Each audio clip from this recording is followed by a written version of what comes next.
different fans consume all of these different sports differently. And, you have a wide array of sports rights. Now you have college football in there as well. Some NFL lends itself to both legacy fans of these colleges, but also college going kids who are watching those matches. How do you decide, first of all, where to put, you have different avenues to showcase the content, whether it's linear, whether it's digital, whether it's, even you've streamed stuff on Max in the past. How do you decide how to cater to all of these different communities, different audiences based on the different content? I mentioned it before, but in an ideal scenario, it is a cohesive story that is told throughout every platform we can touch. Yeah. And the way that's done well is by bringing in the different content leads because Bleacher Report and House of Highlights, even as closely tied as they are, will tell a story very differently. Yeah. And then you fold in TNT, right, from a linear perspective, and then you take Max and you put that in there, and even if you take True or TNT, it's like all of these different entities have a different voice and a different way that they present the games or, the highlights or, whatever it is to the fan base because the fan base is different throughout those, and they consume it differently, they wanna hear it differently.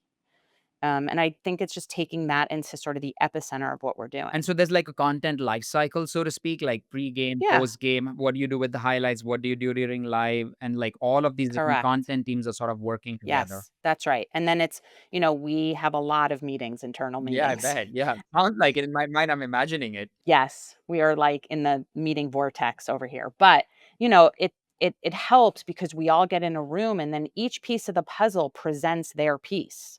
And so we're making sure that there's this thread that goes through everything and this cohesiveness that, doesn't feel totally disparate when you're looking only at one platform. But that also probably lends itself to you from a sales and monetization perspective. That probably also gives you a good avenue when you're going to sponsors or brands in terms of how you can weave them in through different parts of the journey. That is the intention. Yeah.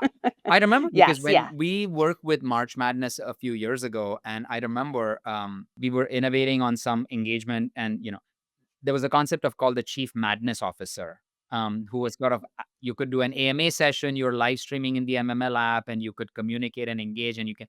And I remember Ritz Cookies came on as a sponsor, and their whole thing was welcome snacks or something like that. And so the idea was MML team was going out there and getting team managers and coaches from each of the teams that were represented within the tournament and Okay. asking them, how do you welcome people into your school Absolutely. and like freshmen and stuff Yeah. like that. It's such a good story to tell, but with a different lens, right? It's not just creating new pieces of content with the as a brand takeover, but a brand takeover in an engagement format. That's right. I think it has to be organic. I Yeah. mean, consumers now understand that brands are funding the amazing content they get to consume, and it's our responsibility and like our duty to those consumers and those fans to Yeah. weave integrations in the most organic way possible. And that's how brands really get their value out of it. I mean, I think from my standpoint, the idea that as a fan, I would, people are like, I'm worried that fans will get upset if we put in too many ads or too many sponsorships.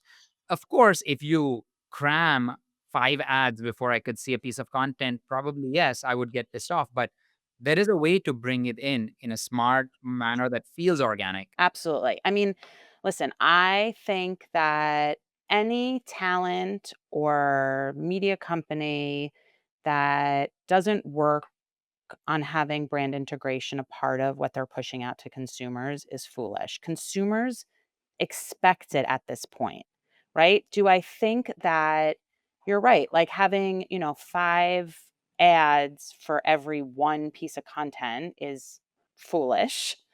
There is that fine balance of UX plus monetization.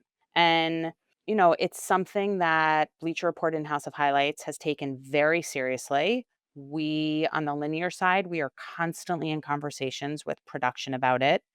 And how do we try to push the envelope both on the consumption standpoint and the production value, but also on the monetization side?